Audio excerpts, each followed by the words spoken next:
Tema bahasan kita hari ini adalah terkait tentang menggapai kemenangan yang besar. Jamaah sekalian, kita merasakan ba'da Ramadan ini, kenapa yang tadinya mudah kita lakukan, amal-amal yaumi, kok jadi terasa berat lagi. Tilawah yang tadinya bisa lebih dari 1 juz sehari, kok jadi berat gitu. Puasa yang tadinya mudah, qiyamul yang mudah, kenapa kok jadi sulit lagi? Setelah bulan Syawal ini, ya, setelah Ramadan berakhir. Ya. Ini terjadi karena ada satu hal yang belum kita jawab dengan clear, dengan tuntas, yang padahal para ulama dulu ini senantiasa dia mengevaluasi. Karena ketika kita memahami konsep ini tentang kemenangan yang besar ini, maka ini akan menjadi energi, menjadi sesuatu yang mendorong kita untuk senantiasa bisa istiqomah. Hal penting yang harus kita jaga dalam kehidupan ini adalah kita istiqomah dalam ketaatan kepada Allah. Dan karena Allah sudah berpesan, wala tamutunna illa wa antum muslimun. Jangan mati kecuali dalam kondisi kita Islam. Kondisi kita lagi taat kepada Allah, yakin kepada Allah, kondisi kita berserah diri kepada Allah. Itu yang harus senantiasa kita jaga. Karena itu tidak dijamin oleh Allah. Kita yang diminta berikhtiar. Para ulama senantiasa ya terkait menjaga ketakwaannya kepada Allah adalah dengan mengevaluasi di 2 aspek. Pertama, keikhlasan dia dalam ibadah kepada Allah. Yang kedua, kecintaannya kepada Allah. Dan ini sesuai dengan yang Allah ya ulang-ulang kisah-kisah para nabi dan rasul itu. Kalau kita mau mentadaburi, mengevaluasi, esensinya adalah Allah ingin menjelaskan kepada kita bahwa para nabi, para rasul itu, para salafus saleh diuji dalam 2 hal ini. Keikhlasannya kepada Allah dan kecintaannya kepada Allah. Contoh, Nabi Ibrahim, Allah kisahkan punya anak sudah tua, sudah usia 80 tahunan. Begitu punya anak, ujiannya adalah anaknya harus disembelih. Ini kalau kita jadi Nabi Ibrahim kan kita bisa baper ini. Tega bener gitu kan kira-kira gitu. Tetapi inilah ujian. Diceritakan kepada kita kisah Nabi Ibrahim. Kenapa Nabi Ibrahim diuji? Karena Allah ingin agar kita itu mencintai Allah di atas segalanya dan kita beribadah semata-mata karena Allah. Dan dikisahkan Nabi Ismail selaku anak juga bersabar, ridho dengan ketetapan ini. Mau dia disembelih, ya, padahal konsekuensinya harus mati. Apa logika yang dipakai Pak oleh Nabi Ibrahim dan Nabi Ismail? Kenapa mau melakukan ini? Karena mereka yakin kepada Allah. Dan keyakinan inilah yang harus senantiasa kita evaluasi, ya. Dan ulama ya mendefinisikan dalam 2 aspek, keikhlasan kita kepada Allah dan kecintaan kita. Karena jangan-jangan yang menggerakkan kita ibadah kemarin Ramadan rajin, sholat tarawih rajin, qiyamul lail rajin, baca Quran rajin, itu sebenarnya adalah nafsu-nafsu tersembunyi kita. Kita evaluasi di mana? Kita lihat aja di Syawal ini, masihkah kita semangatnya, spiritnya sama dengan itu gitu. Walaupun ada faktor lain, saat Ramadan memang Allah fasilitasi jin-jin yang membelenggu kita, yang biasa hidup di tubuh kita itu diikat sama Allah, jin-jin besarnya. Sehingga kita akhirnya lebih bebas ya untuk bisa mengendalikan jiwa kita gitu. Nah, bahasan kita kali ini adalah terkait tentang bagaimana kita menggapai kemenangan yang besar. Bagaimana kita menumbuhkan obsesi tumuhat kita bahwa hakikat kehidupan ini adalah bagaimana kita menggapai kemenangan yang besar gitu. Dan ini semua berawal dari kita memahami bahwa hidup itu untuk ibadah. Ini nanti Pak, materi ini dievaluasi juga buat anak-anak kita, khususnya yang sudah balik gitu. Karena saya melihat ya menangani banyak kasus remaja bermasalah karena belum paham bahwa hidup ini sebenarnya untuk ibadah. Nah, hari ini insya Allah kita akan detilkan dan semoga ini menjadi spirit kita, senantiasa kita bisa menjaga keistiqomahan kita, ya, ketakwaan kita kepada Allah. Allah katakan wa ma khalaqtul jinna wal insa illa liya'budun. Tidak diciptakan jin dan manusia kecuali satu untuk ibadah. Jadi ibadah itu adalah penugasan. Dia adalah amanat dari Allah. Saya yakin tidak ada satu orang pun di ruangan ini, di seluruh dunia bahkan, yang mesen dulu sebelum hidup, ya sebelum hidup di dunia, sebelum lahir, ya Allah saya minta nanti tinggal di Jakarta, jadi pegawai Dispenda. Ya. Nggak ada kan satu orang pun mesen seperti itu. Tapi kenapa kita bisa ada di sini hari ini? Karena inilah penugasan kita. Nah, banyak yang salah persepsi, salah paham, akhirnya dia ketika tidak sesuai dengan nafsunya kecewa. Ya. Selalu ada hayalan-hayalan, andaikan saya begini, andaikan saya begitu gitu. Akhirnya kurang bersyukur, ya. Nah, inilah yang harus kita pahami, bahwa hidup itu adalah amanah dari Allah. Artinya semua hal yang harus kita lakukan harus sesuai dengan tugas kita untuk ngabdi sama Allah. Jadi hidup itu bukan obsesinya bagaimana kita menjadi terkenal, kaya raya, didejak kagumin orang, bukan itu. Tetapi bagaimana kita ya ibadah kepada Allah, menjadi khalifah fil ar, pemakmur bumi, berkontribusi bagi kehidupan ini. Nah, terkait tentang hidup untuk ibadah ini, ya, hal yang harus kita lakukan kepada Allah adalah kita harus yakin kepada semua janji Allah. Sebelum kita ditiupkan ruh kita ke dalam rahim ibu kita, sebelum kita diutus, dimasukkan ke dalam rahim ibu kita, kita ditanya dulu sama Allah. Alastu bi rabbikum? Kamu yakin aku ini adalah Rabbmu? Kita jawabnya apa? Qalu bala, saya yakin ya Allah. Para ulama menafsirkan ayat ini bahwa ya dimaksud ayat ini adalah kalau nanti di dunia kita bermasalah, kerjaan kayaknya ruwet bener, tetangga kayaknya bawaannya hasad aja sama kita, ya sesama rekan kerja sering ribut, curhat sama Allah, minta solusinya sama Allah. Ya. Karena jangan-jangan ya itu bagian dari ujian yang sebenarnya ketika kita kembalikan semua masalah itu kepada Allah, Allah akan kasih inspirasi sehingga menjadi solusi bagi kehidupan kita gitu. Jadi kita diminta yakin kepada Allah. Nah, enaknya kita Pak, arah dan tujuan serta apa yang harus dilakukan itu juga sudah ditentukan oleh Allah. Kita diberi warisan mujizat paling agung yaitu Al-Qur'an. Dan Allah katakan di dalam Al-Qur'an terkait tentang visi cita-cita terbesar kita, ya salah satunya Allah katakan di surat As-Saff ya, ayat 10 sampai dengan 13. Allah katakan, a'udzubillahi minasyaitonirrajim, ya ayyuhalladzina amanu hal adulukum ala tijaratin tunjikum min azabin alim. Hai orang-orang yang beriman, ini yang diseru orang-orang beriman nih. Maukah aku tunjukkan suatu perniagaan yang dapat menyelamatkanmu dari azab yang pedih? Dan ini harus menjadi obsesi, Pak. Ya. Gimana caranya? Allah jelaskan, tu'minuna billahi wa rasulihi, beriman kepada Allah, yakin dengan janji Allah, dan beriman kepada Rasulullah, ya. Wa tujahiduna fi sabilillahi bi amwalikum wa anfusikum, dan kita diminta berjihad, berjuang, memaksimalkan ketaatan kita, berkontribusi dengan apa? Dengan harta dan jiwa kita. Dan kata Allah, kalau kita sudah seperti itu, zalikum khairul lakum in kuntum ta'lamun. Itulah yang lebih baik bagimu jika kamu mengetahui. Bagaimana implementasinya kalau kita takdir Allah jadi seorang karyawan, jadi ASN? Implementasinya adalah kita maksimalkan ketaatan kita untuk berkontribusi. Bagaimana kita bisa melayani dengan sebaik-baiknya sehingga negeri ini bisa berjalan dengan lancar, ya, berkah, sejahtera. Ya. Lalu Allah jelaskan manfaatnya. Yaghfir lakum dzunubakum wa yudkhilkum jannatin tajri min tahtihal anharu wa masakin thayyibatan fi jannati adn. Niscaya Allah akan mengampuni dosa-dosamu dan memasukkan kamu ke dalam surga yang mengalir di bawahnya sungai-sungai dan tempat tinggal yang baik di dalamnya. Artinya kita dikasih istana, tempat yang kita senangi di dalam surga Aden. Dzalikal fawzul azim, dan itulah kemenangan yang besar. Jadi kemenangan besar yang harus menjadi obsesi kita, Pak, cita-cita terbesar kita adalah bukan jadi pejabat nomor 1 di negeri ini. Bukan bagaimana kita paling terkenal, paling ganteng, paling didicakaguin, bukan gitu, tetapi adalah bagaimana kita yaghfir lakum dzunubakum. Diampunin dosa kita saat kita nanti wafat, ajal kita sampai. Yang kedua, wa yudkhilkum jannah, dimasukkan ke dalam surga. Dan janji Allah minimal surga Aden. Walaupun Rasulullah mengajarkan kita kalau berdoa mintanya surga Firdaus. Surga Firdaus level paling tinggi, Pak. Atap itu arsy-Nya Allah. Di bawahnya surga Aden. Tapi kita paham bahwa surga Aden aja sudah cukup buat kita. Yang luasnya seluas langit dan bumi, yang kita akan dapat 72 bidadari, Pak, yang cantik, montok, Pak, ya sesuai idaman Bapak lah pokoknya, ya. Ibu-ibu dikasihnya apa? Setiap hari boleh pesan paket, ya, jalan-jalan terus ke mall, kan itu. Obsesi laki-laki kan, mohon maaf ya, bidadari gitu kan. Perempuan, seks terbesar. Tapi kalau wanita, Pak, adalah apa? Harta. Jadi kalau Bapak pusing ditolak istri, sama istri kita juga pusing, Pak, minta beliin tas baru, baju baru, nggak dibeliin sama Bapak, padahal Bapak punya duit, pusing dia gitu. Ya. Nah, ini harus bisa dipahami gitu. Ya.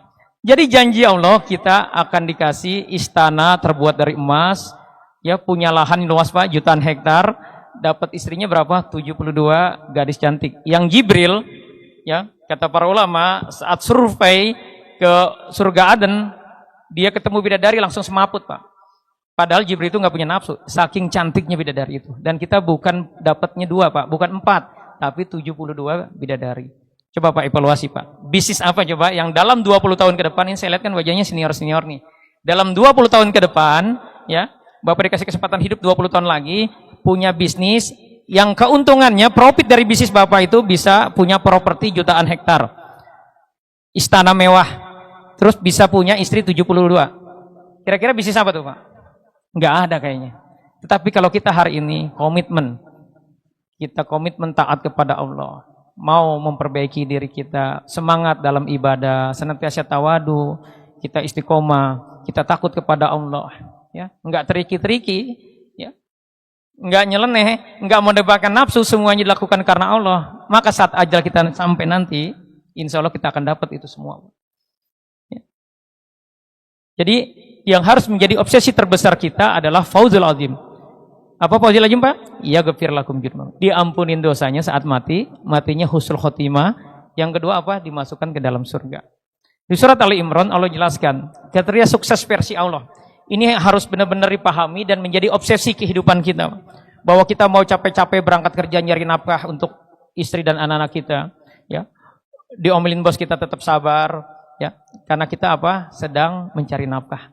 Karena kita berharap apa? Menjalankan perintah Allah, karena mencari nafkah itu kewajiban, kita berharap dapat fauzul azim. Dosanya gugur. Ya, saya pernah jelaskan di sini bahwa ada dosa yang tidak bisa gugur dengan istighfar kita, tetapi ketika kita letih bekerja, diomelin bos kita tetap bersabar, ya, kita niatin karena Allah kita mencari nafkah, maka gugur dosa-dosa kita, Pak. Jadi Masya Allah, ya, kalau kita niatnya karena Allah, saat berangkat rumah baca Bismillah tawakkaltu 'ala Allah, la haula wala quwwata illa billah, di tengah jalan ternyata ya ajal kita sampai, maka insya Allah mati kita mati syahid. Jadi ini yang menjadi obsesi, dan Allah katakan di surat Ali Imran 185, kata Allah, kullu nafsin dha'iqatul maut. Setiap kita pasti akan menemui ajalnya, pasti mati. Wa innama tuwaffawna ujurakum yaumil qiyamah, dan nanti akan disempurnakan Pak balasan dari kebaikan Bapak, rajinnya Bapak mencari nafkah, Bapak jujur, integritas, itu nanti dibalas sempurnanya di akhirat, bukan di dunia. Maka jangan berharap kebaikan kita itu dibalas di dunia. Karena kalau sudah berharap di dunia, nanti nggak bakal dapat lagi di akhirat. Ya. Lalu Allah lanjutkan, ini kriteria suksesnya Pak, yang harus menjadi visi terbesar kita. Faman zuhziha 'anil nar. Barang siapa yang saat mati dijauhkan dari api neraka, matinya husnul khotimah, terhindar dari siksa kubur, wa udkhilal jannah, dan dimasukkan ke dalam surga, jadi nggak mampir dulu ke neraka, faqad pastilah orang sukses, kata Allah. Jadi senada dengan ayat ini, bahwa yang namanya kesuksesan, visi kita dalam hidup ini harusnya fauzul azim, diampunin dosanya. Kok kalimatnya diampunin? Berarti penghuni surga itu ya bukan orang-orang yang nggak pernah bikin dosa. Pernah bikin dosa, tapi dia akhirnya ingat Allah, dia tobat. Ya. Yang kedua apa? Wa udkhilal jannah, dimasukkan ke dalam surga. Itu jadi obsesi, dan ini pastikan Pak, anak-anak kita yang sudah balik paham ini. Sehingga dia bisa integritas, bahwa dia paham Allah senantiasa mengawasi dia, ada malaikat yang ditugaskan mengontrol kita. Maka ketika kita cita-citanya sudah seperti ini, apapun kondisi kita, capaian di dunia kita udah nggak penting. Selama kita hidup dalam ketaatan, senantiasa mohon ampun kepada Allah, potensi kita untuk husnul khotimah sangat besar. Ini terkait visinya, tujuannya. Terkait cita-citanya juga sudah Allah tetapkan. Allah turunkan surat Al-Asr. Menurut Imam Syafi'i, andalkan Allah tidak menurunkan Al-Quran kecuali surat ini, surat Al-Asr, ya, maka ini sudah cukup. Ini sekelas Imam Syafi'i ngomong seperti ini karena dia paham Pak tentang maksud, ya, esensi dari surat Al-Asr ini. Surat Al-Asr ini bagian surat-surat khusus yang diawali dengan sumpah. Wal asr, demi masa. Memahami Pak Al-Quran ketika diawali dengan sebuah sumpah, maka ada hal penting yang ingin Allah sampaikan. Ini Allah bersumpah demi waktu. Apa hal pentingnya? Innal insana lafi khusr. Sesungguhnya manusia hidup tapi bakalan rugi kalau tidak melakukan 4 hal, ya, yang sudah Allah tetapkan. Jadi hidup kita nggak ada artinya walaupun capaian dunia kita nomor 1, ya, di komplek kita, ya, bahkan di dunia ini, kalau 4 ini nggak dilakukan, maka sesungguhnya kita rugi, kata Allah. Pahami bahwa kehidupan ini punya Allah. Ya, bukan standarnya standar orang-orang Yahudi, standar orang Eropa, bukan. Tapi standarnya harus standar Allah, karena Allah lah pemilik kehidupan ini. Apa syaratnya? Kata Allah, kita tidak akan rugi, ya, illal ladzina amanu. Kecuali yang pertama kita yakin sama Allah. Terus yang kedua, wa amilus sholihat, membuktikan keimanan kita dengan melakukan amal soleh. Kita mau sholat tepat waktu, mau berbaik-baik dengan istri kita, dengan anak-anak kita, ibu-ibu mau melayani suaminya karena Allah, niatnya karena Allah, ya. Kita melakukan soleh, dan Allah tidak mau kita soleh pribadi, Pak. Allah menuntut kita untuk soleh sosial, peduli. Allah katakan watawassaw bil haq, saling menasihati dalam kebaikan. Ya, saya apresiasi ini manajemen Dispenda mengadakan kajian ini setiap hari bahkan gitu. Ini kan akan memperbaiki subat-subat pemikiran kita. Banyak orang yang malas ibadah karena apa? Karena belum paham, belum yakin sama Allah. Ya, insya Allah dengan kajian seperti ini, apalagi rutin tiap hari, akan meningkatkan keyakinan kita. Dan ini bentuk kepedulian Dispenda kepada karyawannya, Masya Allah ini. Dan kita hidup, Pak, diminta sama Allah peduli. Jadi jangan hidup itu cuma rumah kantor, nggak ada kepedulian sama sekali dengan lingkungan, nggak boleh. Dan ajarkan kita, Pak, kepada anak-anak kita, ya, ajarkan anak-anak kita agar dia juga punya kepedulian. Jangan dia pintar tapi di kamar aja. Bagaimana dia peduli? Ada kisah bagus, ya, dari Abu Ayyub Al-Ansori. Abu Ayyub Al-Ansori, Pak, saat meninggal itu katanya usia 86 tahun. Kebayang nggak, Pak, 86 tahun? Kita kalau 86 tahun, Pak, sudah pensiun, maunya ngapain, Pak? Paling obsesinya leyeh-leyeh gitu kan, ya. Dari sekarang ngejar supaya kontrakannya banyak gitu, supaya kerjaannya cuma leyeh-leyeh aja gitu kan. Ya, bisa bangun siang, ya, abis sibuk tidur lagi. Abu Ayyub Al-Ansori nggak begitu. Karena dia paham tentang Fauzul Azim, ketika ada seruan berangkat ke Konstantinopel, kalau sekarang namanya Turki, ya, ke Turki, dia ikut. Pak, kita kalau jadi anaknya, punya orang tua sudah 86 tahun, mau berangkat perang, Pak, ke Turki lagi, Pak, jaraknya ribuan tahun, kita ngomong gimana? Udahlah, Pak, di rumah aja udah tua gitu kan. Tapi Abu Ayyub enggak gitu. Bayangin, Pak, Abu Ayyub itu tinggal di Madinah, Pak, dia orang asli Madinah. Di Madinah itu kalau sholat di Masjid Nabawi, satu rakaat kan dapatnya apa? 1000 kali. Pahalanya lebih baik dibanding sholat di negeri lain. Kalau dia pikirannya picik, tidak paham konsep ini, ya, misi kehidupan, bagaimana mencapai keridhaan Allah, udah pilih aja dia kerjanya sholat aja udah. Rumah sholat, udah 80 tahun, mau ngapain lagi? Tapi nggak begitu orang beriman itu. Dia tetap berangkat, pergi ke Turki, belum sampai Turki meninggal. Karena sakit, karena sudah sepuh. Dan dia pesan kalau dia mati-mati, tolong jasadnya dibawa. Jangan dikubur dulu, kuburnya nanti di dekat benteng Konstantinopel. Dan itu ternyata membuat gentar pasukan musuh. Kenapa? Karena orang udah mati aja sepede itu gitu, semangat perang. Kebayang, Pak, ya, logika berpikirnya Abu Ayyub Al-Ansori ini. Sekarang menurut kita, Pak, dia ada di mana nih, Pak? Dia ada di taman-taman surga sekarang. Udah lupa nih, Pak, dengan capeknya dia saat sudah renta berangkat ke Turki. Dan itu yang dialami sekarang oleh orang-orang yang soleh. Yang mereka saat hidupnya yakin dengan janji Allah terkait tentang Fauzul Azim. Jadi orang beriman itu, Pak, visinya sudah ditentukan. Harapannya, berharapnya hanya surga, ya, janji Allah. Yang kedua, cara hidupnya, yang pertama disyakin Allah, dia beramal soleh. Yang ketiga, dia harus peduli, mau berdakwah. Dan yang keempat, kata Allah, kalau nggak merugi, watawassaw bil sabr, dia bersabar menjalani. Sabar dalam apa? Dalam ketaatannya kepada Allah. Makanya harus paham tentang Fauzul Azim ini. Yang kedua, sabar untuk tidak maksiat kepada Allah. Karena saya tahu godaan kita, apalagi laki-laki kan, godaan untuk maksiat itu luar biasa besarnya. Gitu. Dan yang ketiga, sabar dengan apa? Dengan ujian hidup kita. Karena itu nggak pedulan. Dan terkait ujian ini, Allah sudah setting, kita tidak akan diuji kecuali sebenarnya pasti sanggup. Nah, setan berusaha untuk ngaduk-ngaduk perasaan kita agar kita, ya, tidak bersyukur dengan semua capaian hidup kita. Gitu. Jadi memahami hidup ibadah itu, bahwa kita harus paham bahwa tujuannya harus sesuai yang Allah mau, caranya juga harus sesuai. Aplikasi hariannya sesuai passion Bapak. Karena setiap kita diberi passion masing-masing, dan itulah cara Allah menjalankan kehidupan. Ya. Dan kita juga harus pahami terkait hidup untuk ibadah ini, semua kebutuhannya di dunia sudah disiapkan. Bapak aja di dunia kalau dapat tugas luar kan sudah disiapin akomodasi, transportasi. Begitu juga hidup di dunia ini. Karena sejatinya bukan maunya kita hidup ini. Ini tugas dari Allah. Jadi jangan salah paham. Adapun bekerja kita selama ini, ya, itu bagian dari cara kita berkontribusi dalam kehidupan ini. Jadi Allah tanggung jawab, Pak. Kebutuhannya sudah disiapkan. Yang namanya rezeki seperti dengan ajal. Kenapa kita belum mati hari ini? Pertama karena ajal kita belum sampai. Yang kedua, kata para ulama, Karena rezeki kita belum selesai. Masih ada yang harus diberikan kepada kita. Sampai nanti rezeki itu habis, maka ajal kita akan sampai. Jadi nggak usah khawatir dengan rezeki. Dan ini harusnya menenangkan bagi orang-orang beriman. Karena Allah sudah berjanji bahwa dicukupin. Bahkan binatang melata aja sudah dikasih rezekinya. Artinya nggak perlu kita menjadikan rezeki itu menjadi haram. Dengan kita triki-triki, manipulasi dan sebagainya. Karena itu nanti akan membawa efek ya, ketidakberkahan bagi kehidupan kita. Akan ribet buat kita nanti mempertanggungjawabkan itu. Jadi rezeki itu sudah disiapkan. Kita ambil ilustrasi Pak. Cicak itu Pak. Kalau kita jadi cicak mungkin kita udah galau kali Pak. Bunuh diri kali kita. Hidupnya apa Pak? Melata di dinding. Makanannya disetting sama Allah nyamuk. Yang bisa terbang. Itu kalau pakai logika Pak. Stres kita. Tetapi kita lihat apakah cicak punah hari ini kan enggak. Itu sebenarnya pelajaran buat kita bahwa Allah itu menjamin rezeki. Jadi yang datangin rezeki itu siapa? Allah. Jadi dibikin cicaknya menghampiri apa?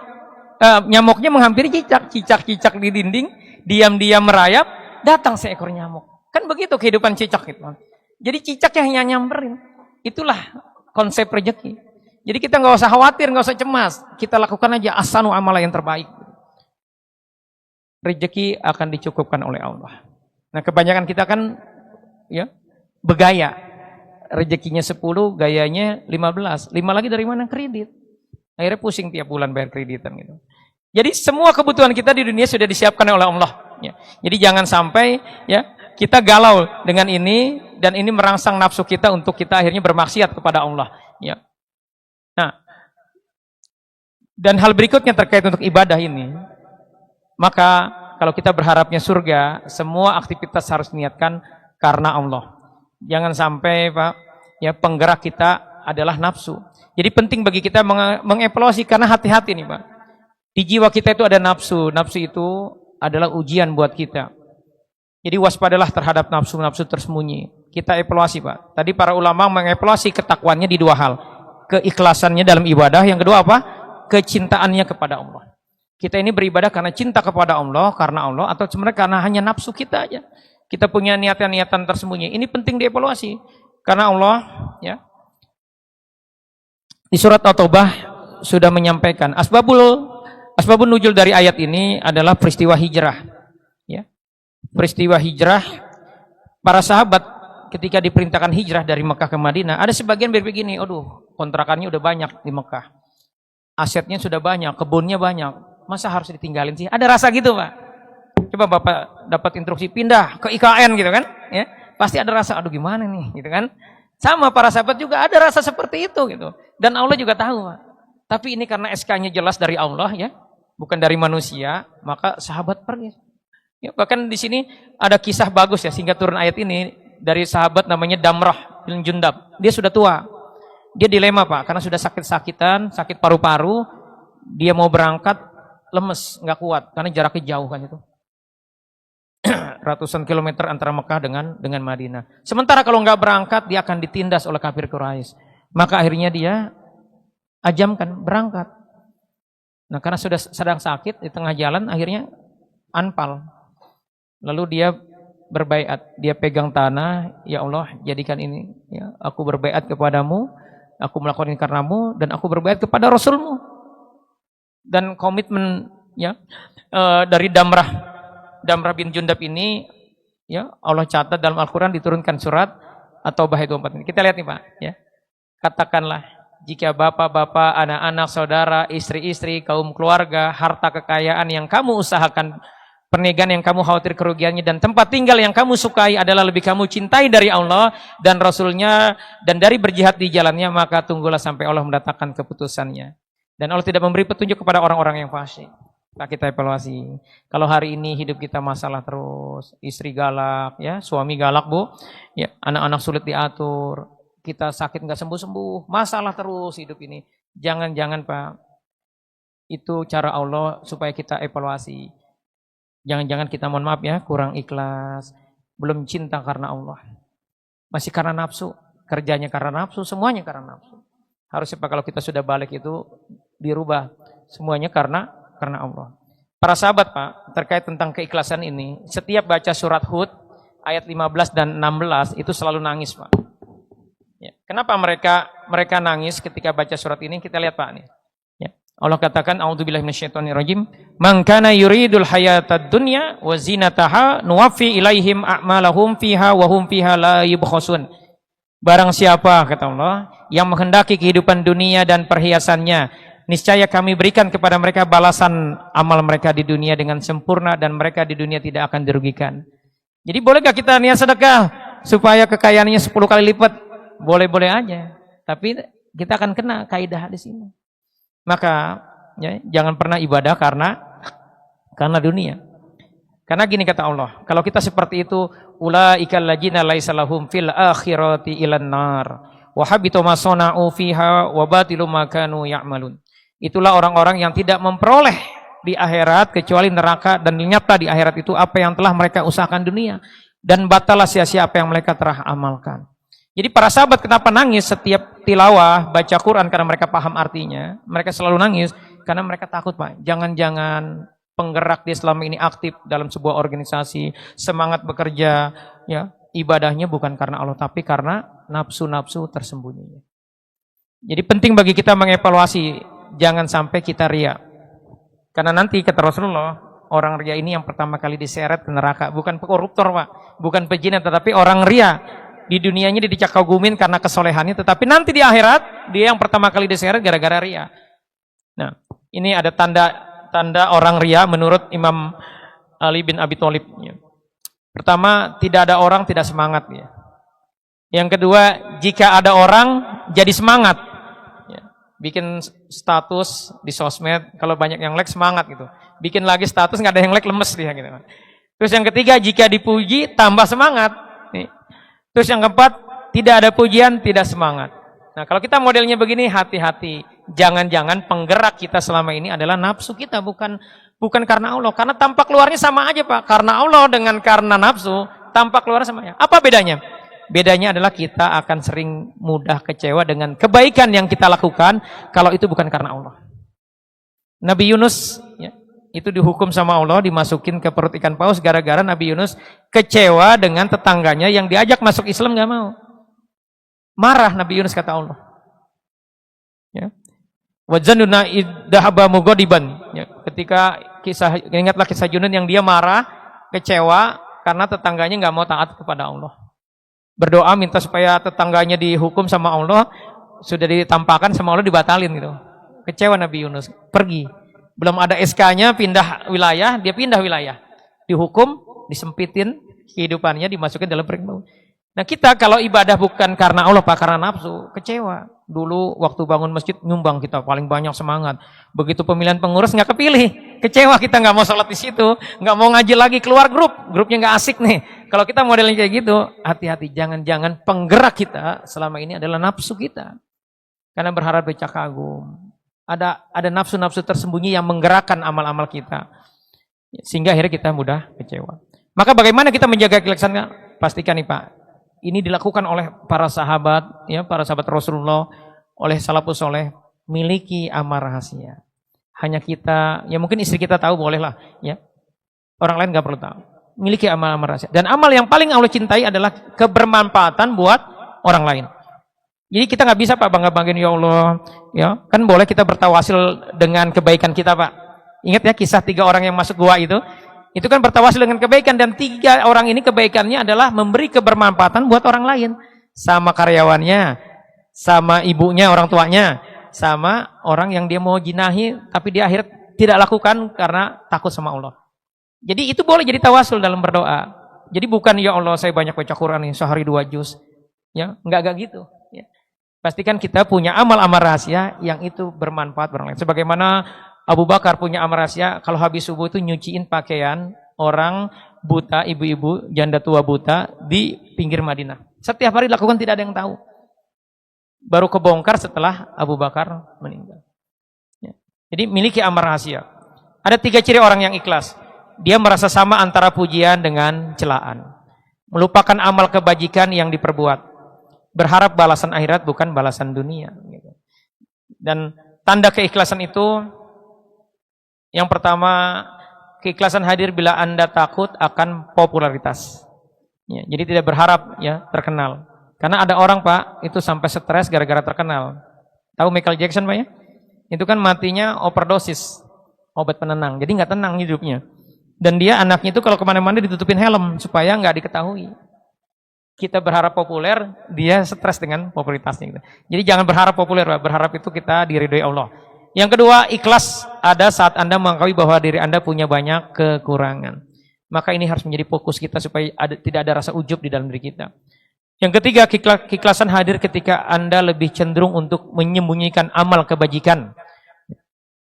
Yang keempat, ikhlas ada saat Anda tak masalah ditempatkan sebagai pemimpin atau prajurit. Karena itu nggak penting, Pak.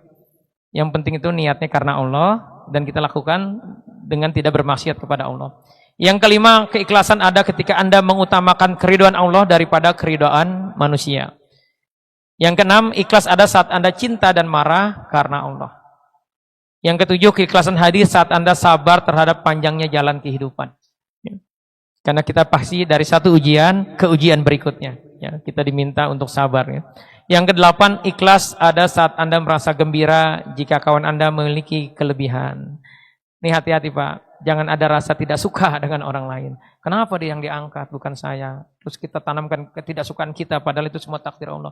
Capek nih. Padahal Pak, salah satu ibrah ya, dari doa Nabi Zakaria yang Allah tulis dalam surat Al-Anbiya, surat Maryam, ayat 4-9.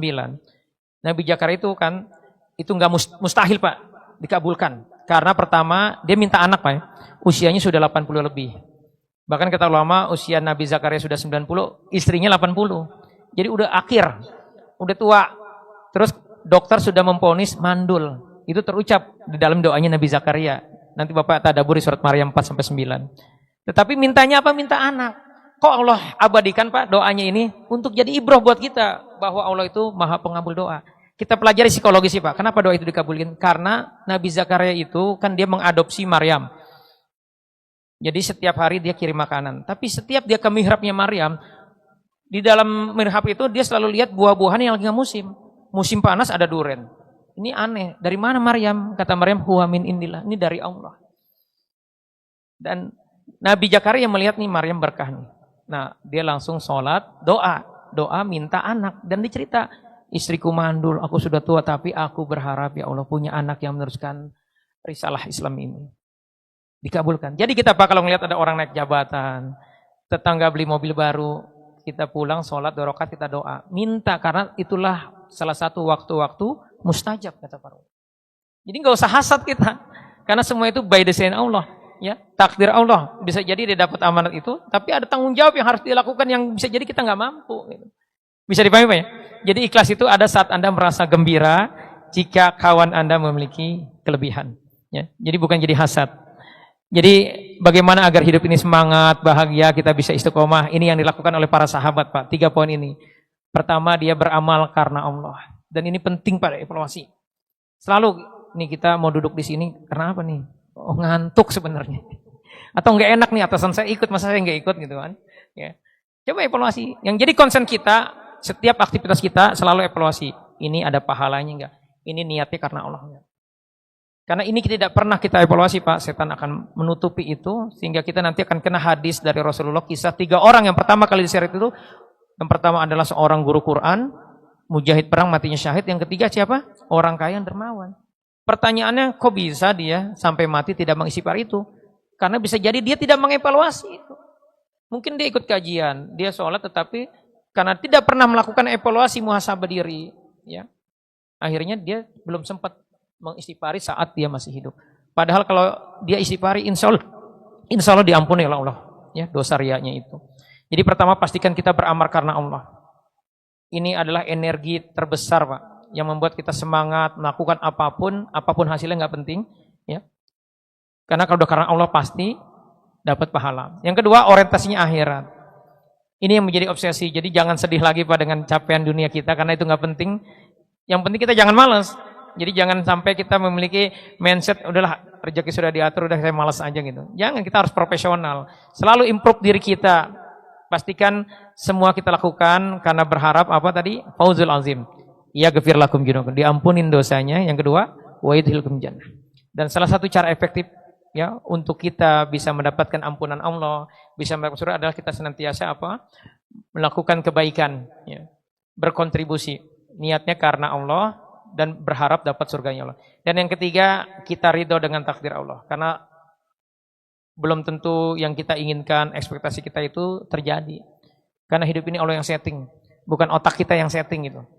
Jadi jangan ada pemahaman we are what we think. Aku berdasarkan apa yang aku pikirkan. Kalau ya aku yakin bisa, pasti bisa. Enggak gitu dalam prakteknya. Semua itu tergantung Allah mau dan kita diminta ridho.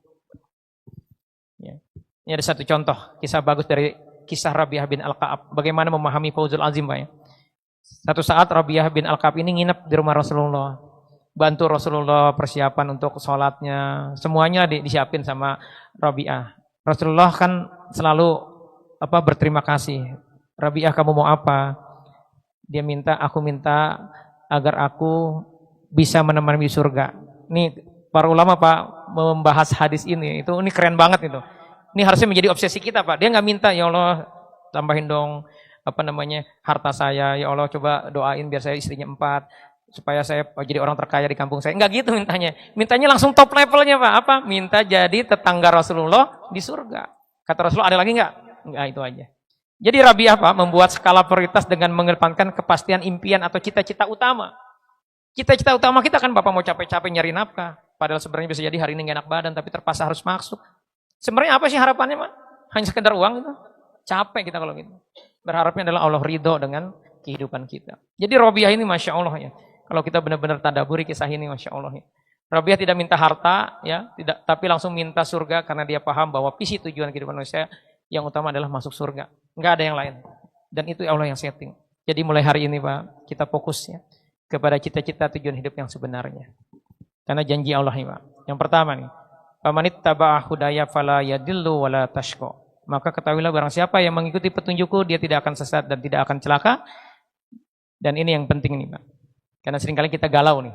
Kata Allah, faman tabi'a hudaya fala khaufun 'alaihim wala hum yahzanun. Barang siapa yang sudah amal ibadahnya ikhlas karena Allah, ya, cinta kepada Allah, prioritasnya Allah, maka enggak ada lagi kecemasan. Enggak ngomong gini, saya sudah tua, bentar lagi pensiun, gimana ya nasib saya, ya.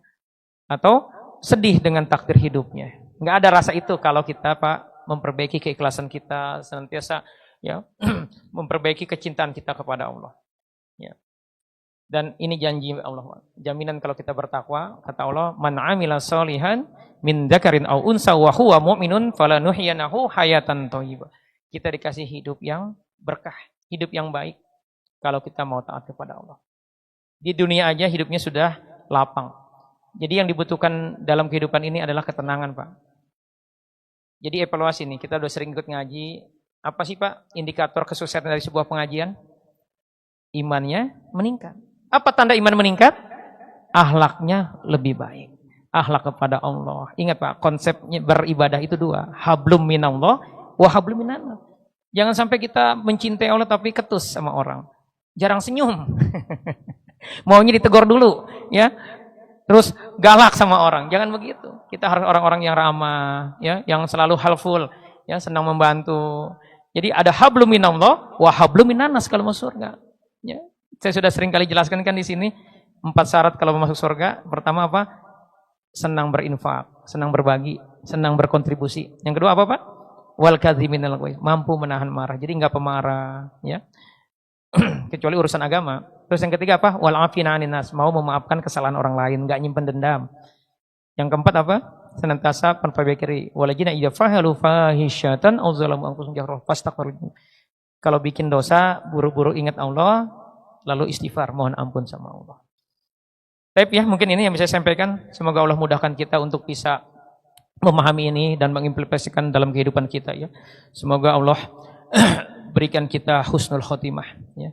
Diizinkan kita untuk mencintai Allah, mencintai Rasulullah dan mencintai orang-orang yang mencintai Allah. Ya, tidak ada lagi hasad di diri kita. Ya, semoga Allah matikan kita dalam kondisi husnul khotimah. Billahi taufiq wal hidayah. Assalamualaikum warahmatullahi wabarakatuh.